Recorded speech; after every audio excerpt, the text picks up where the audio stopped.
Hello, everybody, and welcome back to Locked On Flames. I'm your host, Jess Belmosto, and thank you for making Locked On Flames your first listen of your day. This show is free on all podcast platforms and is especially free 99 just for you on YouTube. What on earth is Brad Treliving waiting for when it comes to waiving some of the most incompetent players on this team?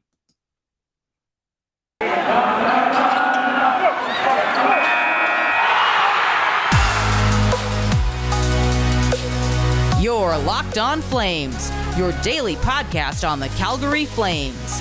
Part of the Locked On Podcast Network, your team every day.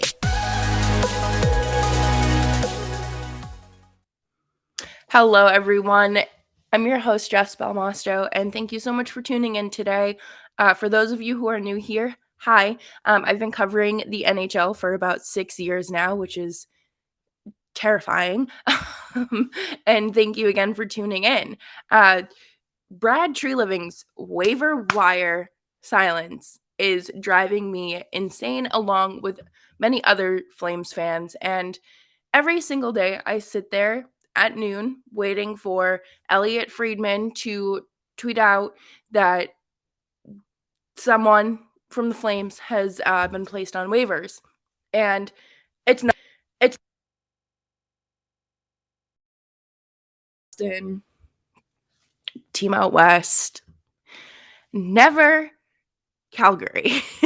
And they have quite a few options when it comes to waiving players. So I'm really not sure what they're doing here because the sample size is large enough and it is quite infuriating to see them put the lines out that they do, whether it be at practice or games, and they're not seeing, an effective response. And Tyler Pitlick, Brett Richie, Trevor Lewis, and Brad Richardson are all names that can be placed on waivers.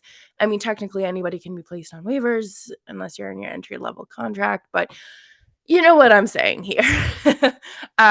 Any of those are solid candidates, and I think Pitlick is the first one that we need to discuss simply because of how ineffective he's been and the whole moving him up to the second line thing was just enough for a lot of us to say, okay, this is where we're at in terms of our making our roster more effective and attempting to switch things up. And I went over this last week, but I do think that it was Darryl Sutter sending a message to Brad Treliving by playing Tyler Pitlick on the right wing of the second line. But it's not going to work. Sending a message only works if the person on the other end picks up. And I don't know if Brad Treliving is doing that. So to start, Tyler Pitlick has 2 assists in the 25 games he's appeared in. No goals, nothing else. He's not really giving us anything. To start, he started the season injured, and you obviously can't blame a player for being injured, and that's something that is so out of their control. It's not like they broke COVID protocol and they said, "Oh, I'm going to go to a club and do all these things that my team has advised against," and then, reaped what they sow. Injuries happen. It is the unfortunate thing of this game, but again, 2 assists in 25 games for a guy who's making nearly $2 million is not good. Not good at all. And we kind of knew that the $1.75 million 2-year deal was an overpay. And, I think there's always this kind of slight optimism that a player will be rejuvenated under a coach like Darryl Sutter. And unfortunately, Pitlick came from Arizona, which truly was nothing, and then came to Calgary to, again, give us nothing. It's giving us, go girl, give us nothing energy, if you will. And it is quite unfortunate because you obviously want any addition on your roster to make contributions and to be able to contribute to whatever line they're on. But unfortunately, Pitlick just has not seen that. We haven't seen that from him. I'm not entirely sure if it's because, I don't know. I'm not even going to make an excuse. I'm not. He has had long enough to assert himself in this lineup to where he's not, just bouncing back from an injury. He's not recovering from an illness. He has rather good players around him, and he cannot take it to that next level. And that's, again, accountability, self-awareness. Tyler Pitlick, it's time to go. Let's go. We gotta either step up our game or hit the waiver wire because we're done. Like I don't know how much longer I can watch him on like the third or fourth line. I'm not even gonna address the second line because it was a fluke. It's kind of like when a pitcher in baseball hits a home run. But, you know, you gotta cycle the puck, get the puck moving, shoot the net. I mean, shoot the puck, hopefully get it on net or start contributing in other ways because it's just very discouraging to see somebody making almost $2 million for the next 2 years to be giving us quite literally nothing. So by the time you're listening to this, it's probably almost noon, and the waiver wire is. Are they doing it today? It's Monday, even though it's a holiday. I don't know, but I think that something's got to happen. Something needs to happen, and it needs to happen sooner rather than later before things spiral even further out of control, and we start looking like the Edmonton Oilers.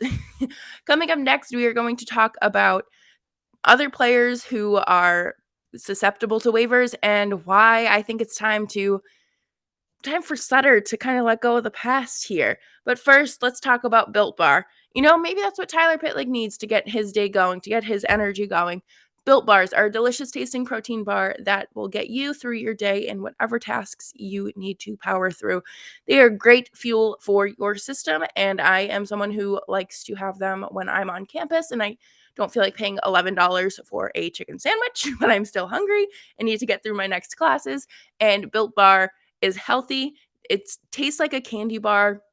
It doesn't have that feel of like that texture of a regular protein bar. So get your delicious tasting chocolate covered protein bar at built.com and you can get 15% off for your next order at built.com. And all you have to do is use promo code locked15. So built.com, locked15, your next order. Thank you so much for tuning in to Locked On Flames. I'm your host, Jess Belmosto, and remember to follow me on Twitter. If you're watching on YouTube, it's on the screen, and if you're listening, at Jess Belmosto. Darryl Sutter, we talked about him coming in as a coach and kind of living in the past and how, maybe sometimes we need to move on from things and let go of the past. And I know that Sutter coached that 2004 Stanley Cup runner-up championship team, but I also think that he's had almost a year to prove himself as a coach, and he has certainly done that. And I think that he has brought some great elements to this team, but I'm also not convinced that he hasn't brought some I don't want to say toxic traits, but someone who's set in their ways and they don't want to let go of things. And that would be bringing in former players from your championship teams like Brad Richardson and Trevor Lewis. Also, Brad Richardson is married to one of the girls from Gossip Girl, and I was floored when I found that out. A side note, but when these signings occurred, I kind of knew that it was to bring in, depth players, but also that veteran presence that this team kind of needed to get back on track, especially after losing their captain. And the room really respects Milan Lucic, it seems. And, these are more former teammates to come in and back him up and kind of like say, hey, we know what it takes to win. Kind of like with the Blake Coleman signing, we are champions. We can, we will show you what it takes. Unfortunately, that is not what happened. Both are usual scratches in the lineups and are just completely invisible on the ice. To be honest, I almost never have a strong takeaway when they're out on the ice. I don't really have I just I don't know. It's like one of those things where it's like, "Oh, right, I wasn't sure if they were scratched or not today." And it's just unfortunate, you don't want that for any players, but especially for, you know, these older guys who are here to clearly set a precedent for your team. Trevor Lewis has 7 points in 34 games, which again is unacceptable. It's not as bad as Richardson's uh 4 points that he's collected in 22 games. And it's so frustrating to me because I'm just a podcaster. I give all of these athletes a lot of credit going out there and doing their thing day after day. Um, but at the same time, these guys are older. There are plenty of prospects in Stockton or on the trade block that would probably make this team a lot more effective. And instead of doing that, Treliving is set in his ways of just letting them ride the roster. And it is unfortunate because we want the Flames to win. And obviously, you don't root for anyone's downfall unless it's like the Chicago Blackhawks. But it's just something needs to happen for Treliving to again pick up and say, okay, we're placing you on waivers. Go have fun in the AHL. If you want to retire, let us know. See you later. Click. However those conversations go. But out of those two, it's kind of obvious that Brad Richardson is the obvious option here. He just isn't giving the Flames anything. 4 points in 22 games is just, it's bad.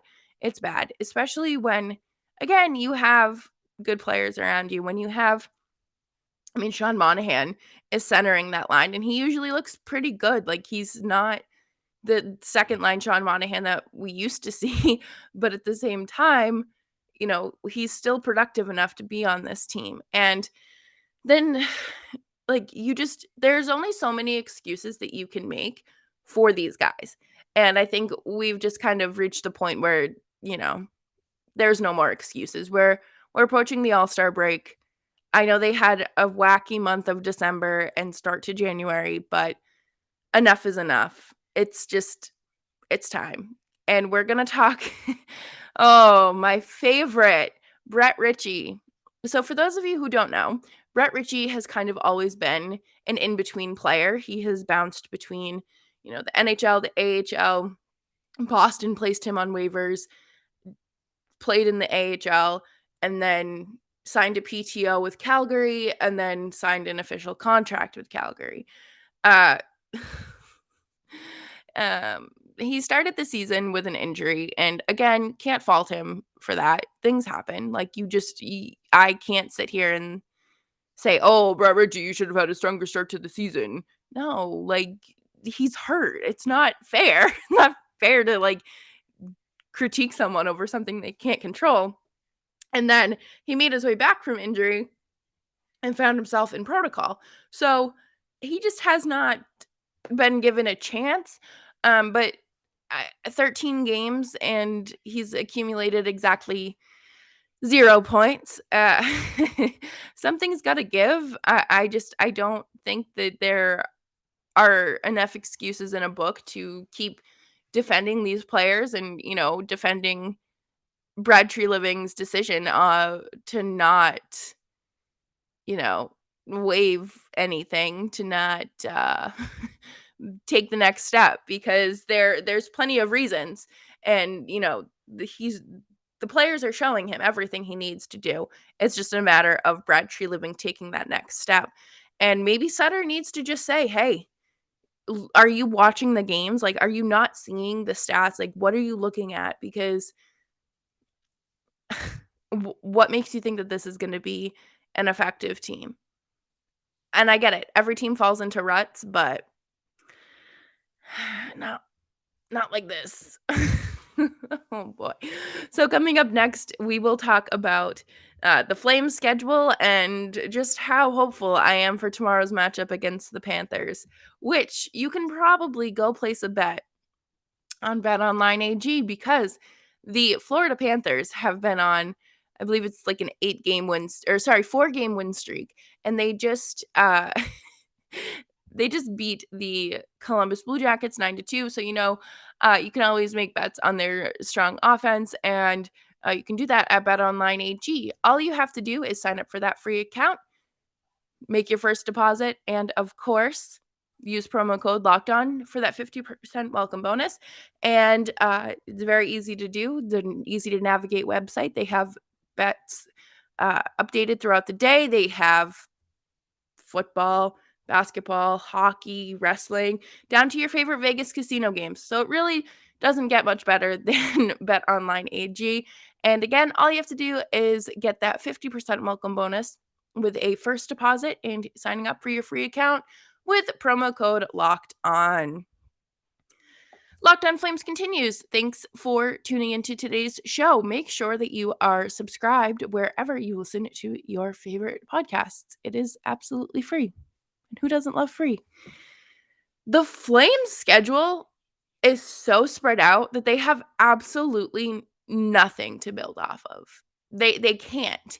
This this is the last week where their schedule is super spread out, where they don't have games for like 6 days, 10 days, 15 days. It's not going to look like that anymore after this week. They lost to the Ottawa Senators on Thursday and have not played a game since. They are not set to play a game until tomorrow, which again we'll talk more about. But there was a game scheduled against Vegas for on Saturday, but that was postponed. And they really don't have a chance to get into the swing of things these days because we're seeing long stretches in between games. And this team feeds off of consistency. We have talked about that for so long. Like when Darryl Sutter came in and like adjusted the lines and we started seeing things set in place, how well were things going? They were going very well. And it is so aggravating to have to watch this team just go stretches without games because you're going to fall into a rut. You're not going to be able to dig yourself out of it. And they're in a complete different disadvantage to other teams in the division who are playing that regular every other day or every day or two schedule. Teams like Vegas wasn't shut down in December. Um, so like I can't even use the Oilers as an excuse because like they've pretty much been playing every other day because they've been on a downward spiral. Like that's their consistency is trending downward. But the Oilers are going to Oilers, and it just blows my mind that we're not seeing games kind of squeezed in here. And I understand that a lot of them are going to happen over that 3-week break in the Olympics, or they'll find other scheduling holes where they can slate them in, but it feels so weird right now, and I don't think it's fair for the Flames, and it's kind of like how the Bruins started out this season, like, without any postponements. They just weren't playing for like, they'd play, like, 1 game a week or 1 game every 6 days, and it just was not good. They had a horrible start to the season. They were not fun to watch, and it's now that they're on a consistent schedule, hey, guess who's winning? Guess who's winning? Guess whose offense is going off the rails? It's almost like if you have a normal schedule, you'll win. You can find your footing again.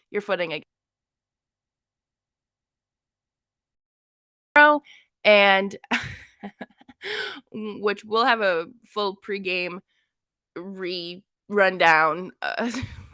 And I can't even laugh because of how terrified I am to play this team. They just beat the Blue Jackets 9-2, and everyone's like, this team's going to win the cup. They are going to destroy everyone in their path, and their offense is just dominating. Like Aaron Ekblad is just absolutely insane, and Jonathan Huberdeau off the charts. And then, you just have to look at how the teams compare. And I'm not really sure they do. And I'll have a chart on tomorrow's episode, and I'll throw it on Twitter as well to kind of compare the two teams in their last 5 games. But what's the point of putting a goalie out there? Like, they're just gonna run right over them. They're just gonna run right over your goalie. And you know, this is more than likely going to be 5 straight losses for the Flames. And it's unfortunate because this team does not deserve that.